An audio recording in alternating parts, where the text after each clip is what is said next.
Happy anniversary po sa inyong lahat. Palakpakan niyo yung mga nag-perform.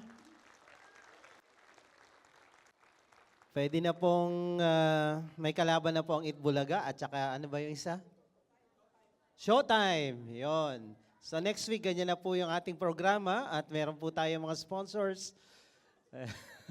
So yun na po yung gagawin natin by next week. So palakpakan niyo uli lahat sila. Pinaghirapan nila yan. Hindi sila natulog ng ilang linggo dahil dyan. Ayan, kaya nakakatuwa naman. So before we close, sakto lang tayo, 11 o'clock, pero dagdag lang po tayo ng konti.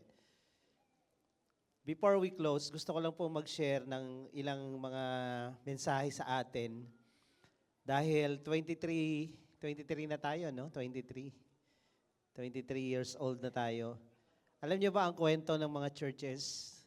Halos pare-parehas naman. Meron lang medyo, may kakaibahan lang ng konti.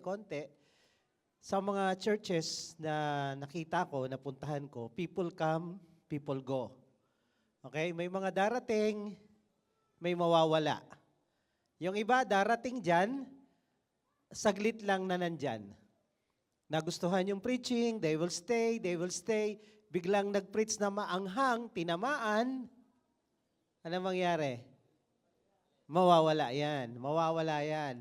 Meron namang iba, tumagal ng konti, nakabuild ng relationship, naka-attend ng Bible study, nagkaroon ng kaibigan dito. Pero paglipas ng maraming taon, nawala din. Dahil may mga hindi inaasahang nangyayari, talagang kailangang umalis. So some people will come, aalis, maganda yung pag-alis. Nagpaalam o pumunta ng abroad, pumunta ng ibang lugar.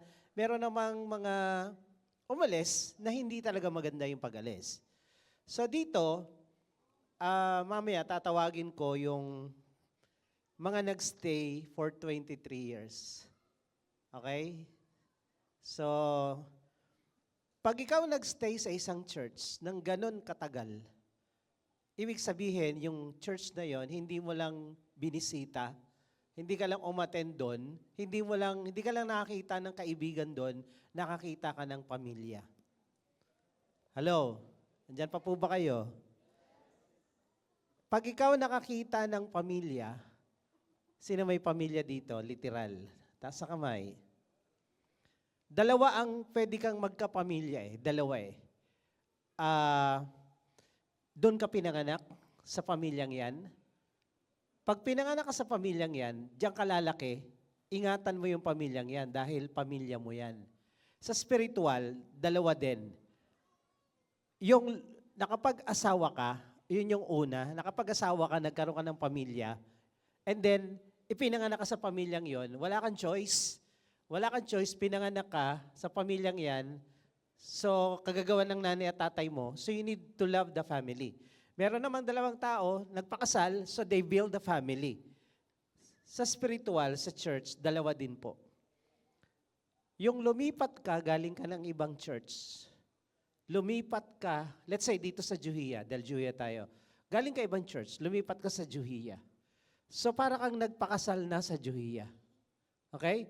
Pag nagpakasal ka sa Juhia, mahalin mo. Pag nagpakasal ka sa isang tao, mahalin mo. Sabi mo sa katabi mo, mahalin mo. Pag nagpakasal ka, mahalin mo. Huwag mo iiwan yan. Till death, do us part. Mahalin mo. Hindi yung naka-99 siyang mabuting ginawa sa'yo, isa lang maling ginawa, ayawan na. Ganun ba yung mag-asawa? Hello? Ang mag-asawa ba, 99 yung ginawa niyang tama? O sabihin na natin, 90. And then nakagawa siya ng 10 mali. Iiwanan mo dahil sa 10 mali? Asawa mo? Wala yata akong kausap dito. Hindi, yung mga may asawa, taas ang kamay ng mga may asawa. Ilan ang maling nagawa na asawa niyo? Iniwanan niyo ba? Bakit? Ha? Mahal. Okay, mahal. Ganon din po ang church, ha? Ang church hindi perfect. Wala pong perfect na church. Kung meron man, huwag kang pupunta ron. Bakit? Hindi na perfect yun, nandun ka eh. Dati perfect eh, dumating ka, so hindi na. Huwag kang pupunta ron kung meron man. Pero wala. Walang perfect na church, walang perfect na pastor. So, ikinasal ka sa hindi perpektong asawa, hindi mo yan iiwanan dahil nakagawa yan ng mali. Commitment yan eh. Hello? Mahal mo eh, kaya hindi mo yan iiwan. And I believe, sa couples mentoring, lagi kong pinapasulat, ano yung magagandang bagay na ginawa ng asawa mo. Mas maraming mabuting ginawa ang asawa mo kaysa sa mali. Tama? Ganon din naman itong church na to. Sa palagay ko naman, mas maraming magandang nangyari sa buhay mo dahil sa Juhia. Tama, mali? Kung magkamali man ang Juhia sa'yo ng 1, 2, 3 o 10, hindi mo dapat iwan yan kasi may 90. Hello? Hello? Bilangin mo yung magagandang bagay. Pangalawa, so, ang paglipat ng church, papunta sa isang church para ka nagpakasal. Huwag mo iwanan yan. Kasi yung mga nakikipag-flirt lang, pag tinamaan ng preaching, mawawala na. Yung nagpapalamig lang dito, tapos yung Kristiyanong pangkalawakan na sinasabi ko, hindi yung tumatagal sa kahit anong church. Kahit saan mo pa yan ipadala, kahit si Jesus pa pastor, hindi yan tatagal. Maghuhudas lang yan. Pangalawa, ang pag-attend sa church, hindi lang parang lumipat ka, nag-asawa ka, ipinanganak ka doon. Ito mas importante. Kung dito ka nakakilala kay Lord, kung dito ka sinilang sa Espiritu, dito ka pinanganak muli, bahay mo to, pamilya mo to. Ipaglalaban mo, mamahalin mo to sa hirap at sa ginhawa. Hello? Sino dito nakakilala kay Lord dahil sa Juhia? Taas ang kamay. This is your church. This is your home. The devil will try everything to kick you out sa pamilyang ito. And you will decide kung magpapakick out ka sa kanya. Pero dahil dito ka pinanganak, mahalin mo to. Mahalin mo ang Juhia. Amen? You build Juhia. Lumipat kami sa bahay namin dyan sa Paula Salud. Nung dumating kami doon, may mga anay na nauna sa amin. Nauna sa amin yung mga anay ha. Nung tumira kami, nandun na sila. Bahay ba nila yon? Yung bahay namin, bahay ba ng mga anay yon? Saan nakatira yung anay? Sa bahay. Bahay nila yon. Nauna pa sila sa amin. Pero nung dumating kami, inayos ko, pinarepair ko, malaki-laki din ginastos ko. Pero itong mga nauna sa amin, ginangat-ngat yung mga kahoy, yung mga cabinet. Alam nyo, kung bahay mo yan, hindi mo yan ngangat-ngatin. Hello? Hello? Ang bahay mo, hindi mo ngangat-ngatin. Anay lang ang gumagawa nun. Correct? So bahay po natin ito. Ngayon, tatawagin ko yung ilang mga tao, nakita na kanina sa document, maganda yung ginawa nyo. Sino po yung mga 23 years na nasa Juhia? Akyat kayo sa stage. Kung nandito man kayo, si Jeya, si Neng wala, si Rems, sino pa? 23 years old ka na sa Juhia. 22, 21, 20, akyat dito sa stage. Nandito ba kayo? Wala. Akyat. So, nung first year ng Juhia, nasa Grahe kami, 10 lang ang miyembro. Nung nag-start kami, 10 higit, mga 12 to 15. Ayan, palakpakan niya naman sila. Lagi kong pinagmamalaki ang mga yan. Dahil dati ganyan lang sila kaliit, pinagmamalaki ko sila. Tingnan niyo naman kung gaano na sila kalaki ngayon. Di ba? Ganyan lang yan dati. 23, 22? Doc, sino po yung 21 years na dito sa Juhia? Akyat sa stage. 21, 20, 20, 19, 18, 17, 16, 15. 15 years ka na dito. Nandun kayo sa video kanina eh. Baka akala nila AI lang yun. So punta kayo dito sa stage. 15 na ba ako? 15. 14. 14 years. 13 years. 12. 11 years. 11 years. Ayan, 11 years. 10 years sa Juhia. 10 years. Palakpakan nyo naman sila. Imagine nyo, 10 years ko na silang binubudol dito. 10 years. Parang hindi ba, usog kaya kayo doon, baka lumubog yung bangka. Ayan. Siguro may tatanungin ako ilan lang. May oras pa ba tayo? 3 minutes. 23 to 10 years. Bakit kayo andito pa rin? Wala raw silang magawa. No choice. Ba't kayo andito? Ha? Alam nyo, iba-iba sasabihin nila dito. Karamihan dito kami nagbago. For 23 years, na tinuro ko sa kanila ang prinsipyo ng buhay at Biblia. Marami dito, first time nakasakay ng eroplano dito sa Juhia. Taas ang kamay, first time nakasakay ng eroplano. Nakapunta ng El Nido, nakapunta ng Boracay, nakapunta ng Bohol, Panglao. International na lang yung hindi pa. At first time nagkakotse sa Juhia. So, marami pong ginawa ang Juhia. Hindi to magstay tong mga to dito kung walang nangyari. Okay? Kung walang ginawa si Lord through Juhia. At pag sinabing Juhia, kami ang ginamit ni Lord. For 23 years na pinaghirapan namin tong church na to. Hindi kami perfecto, pero we try our best.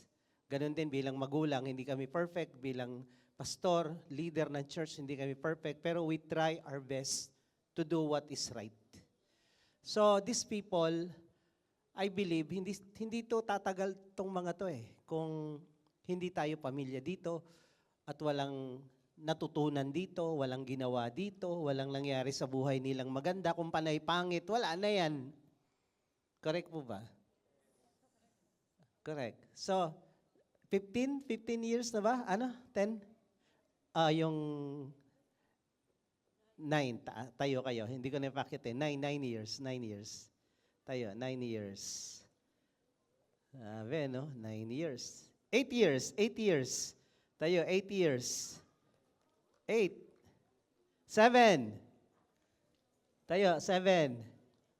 6. 5. 5 years na kayo dito. 4 years. 3 years. 2 years. Tayo. 2 years na kayo dito. 1 year na kayo dito. Tayo. Kanina lang. Palakpakan natin yung bawat isa. Palakpakan nyo. Okay. So, thank you. Thank you, pwede na kayong bumaba. So, ang pinupunto ko lang dito, mga kapatid, wala pong perfect na pamilya, walang perfect na church. May mga flaws, may mga kahinaan tayo, may pagkakamali, may tampuhan minsan. Pamilya nga Kahit nga sa pamilya, magkaibang pananaw sa politika, di ba? Naghiwalay ba sila dahil doon? Nag-away ba sila dahil doon? Hindi, family is family. Kahit ano pa ang mangyari, pamilya mo yan, physical. Pero mas matindi ang spiritual, the bloodline ni Jesus. Amen? Kaya mga kapatid, sabi mo sa katabi mo, mahalin mo ang Juhia. Kung paano mo minahal si Lord, mahalin mo ang Juhia. This is your home. This is your family. We are more than church. We are family. Ang pamilya minamahal. Hindi inaaway, hindi inaanay. Ang tahanan na kinakain ng anay, yung anay, alam niyo naman, walang utak yan, kaya kinakain niya yung bahay niya. Tayo, bahay natin to, we build our home. We have only one enemy, Satan. At wala nang iba. Amen? So, tayo. Tinatawagan ko yung mga ngayon lang po naka-attend dito. First timer, yung kanina lang. No? Baba po kayo dito, ipagpe-pray ko kayo bago tayo mag-closing prayer. Pipray po namin kayo. Punta kayo dito, yung mga in-invite, samahan nyo. Yung mga nag-invite, samahan nyo yung mga in-invite nyo. Kung wala naman, yung mga ushers natin dyan, pakiguide sila dito sa baba. So, malayo na ang narating natin, 23 years, pero malayo pa. Malayo pa ang ating tatakbuhin. Marami pa. Hindi pa natin naabot yung goal natin to become a mission-minded megachurch that will reach out to all people locally and globally. Yung MapSnap, nag-aantay pa sa atin na tayuan ng church. Yung Maldives, yung Andaman, Pakistan, Sri Lanka, Nepal, Japan, Indonesia. Kagagaling lang namin na Indonesia last month. Indonesia, India, nakapagtayo na kami ng church doon. 6 na yung church na nandoon ngayon. China. So marami pa tayong dapat trabahuin, mga kapatid. Hindi pa tapos ang trabaho natin, hindi pa tapos ang mission natin. Itong church na to, hindi to lalago kung kami lang. Kung kami lang ni Sister Jerin ang nagtatrabaho, hindi kaya to. Kayo, mga leaders, mga workers, ang dahilan kung bakit tayo nagpapatuloy. Amen po ba, mga leaders and workers? Palakpakan niyo yung sarili niyo. And then sa lahat ng mga nandito ngayon, bahagi po kayo ng tagumpay ng Juia sa awa at grasya ng Panginoon. Kung wala si Lord, higit sa lahat, wala tayo. Wala tayo. Kaya sa mga guests po natin, sa mga bisitang nandito, we are home, we are family. If you want to go home, gusto nyo na umuwi kay God, welcome po kayo. Ito po yung daan. Ito po yung venue na ginagamit ni Lord para kayo makabalik. Kung tatanungin nyo yung mga taong nandyan sa likod nyo, ano nangyari sa buhay nyo? Ano yung ginawa ni Lord sa buhay mo? Through the Juhia, may kwento yan. May kwentong ikikwento yan. Dahil wala yan dito kung walang nangyari dyan. At hindi kayo yayayain ng mga yan kung wala kayong mapapala dito. Sa totoo si Lord, totoo ang salita niya, may gagawin si Lord sa inyo. So if you want a spiritual home, this is our home. If you want a spiritual family, this is your family. Ang sabi ng John 1:12, ang sino mang tumanggap kay Jesus, isang anak ng Diyos, magiging anak din ng Diyos. Lahat ng tumanggap kay Jesus, magiging anak ng Diyos. Ibig sabihin, magiging anak ka ng Diyos, so pamilya ang tawag doon. Kaya merong dasal na tinuturo, Ama namin, sumasalangit ka, sambahin ang ngalan mo. Ibig sabihin, Ama natin siya, anak tayo, ang tawag diyan, family. Kaya Christianity is not a religion. Christianity is relationship. Natanggap mo si Jesus, binigay ng Diyos sa atin. Ikaw na tumanggap sa anak ng Diyos, naging anak din ng Diyos. Gusto niyo ba maging anak ng Diyos? Gusto niyo ba maging pamilya ng Diyos? Amen? So magpe-pray po tayo. Just close your eyes, bow your head, at pwede natin itaas ang isang kamay natin sa Diyos. Tanda na, Lord, I want to be a part of this home. I want to be a part of your family. Gusto kong tanggapin yung nag-iisa mong anak para maging anak mo rin ako. At sumunod po kayo sa panalangin ito. Sabihin niyo, Panginoong Jesus, ako po ay lumalapit sa iyo. Nagpapakumbaba. Inaamin ko. Ako isang makasalanan. At wala po akong magagawa. Para iligtas. O ayusin. O baguhin man. Ang aking sarili. Ngunit Panginoon, ako po'y nananampalataya. Kaya ka namatay sa krus. Ay para tubusin ako. Linisin. At ayusin ang buhay ko. Sa oras pong ito, binubuksan ko sa iyo ang aking puso. Pinapapasok kita. Tinatanggap kita bilang aking Diyos, aking Panginoon, at tagapagligtas ng aking buhay. Salamat po sa pagpapatawad mo, sa pagpapatawad mo, sa pagmamahal mo sa pagmamahal mo na natanggap ko na natanggap ko sa oras na ito. sa oras na ito. Ito po ang aking dalangin Ito po ang aking dalangin sa pangalan ni Jesus. sa pangalan ni Jesus. Amen. Ako na lang po magpipray. Just bow your head and close your eyes. Pwede nyo na ibaba ang inyong mga kamay. Lord, salamat sa mga anak mo na lumapit dito sa harapan. Tinanggap nila si Jesus. Tinanggap ka. Ikaw na nag-iisang bugtong na anak ng Diyos, sabi mo sa John 1:12, ang sino mang tumanggap sa iyo, nanampalataya sa iyong pangalan, binigyan mo din ng karapatan para maging mga anak ng Diyos. Lord, sila anak mo na ngayon, sa pagtanggap nila sa iyo, bahagi na sila ng tahanang ito, your home, our home, and bahagi sila ng pamilyang ito. Kaya dalangin ko, Lord, mula ngayon, I pray that they will commit themselves to you and commit themselves to this church. Na ito ay maging pamilya nila, maranasan nila yung pagmamahal mo through us, maranasan nila yung relationship mo through us, Panginoon. Maging kamay mo kami, paa mo kami para sa kanila, puso mo kami. At hayaan mo, O Diyos, na itong Juhia na umabot ng 23 years against all odds, against all the works of the enemy.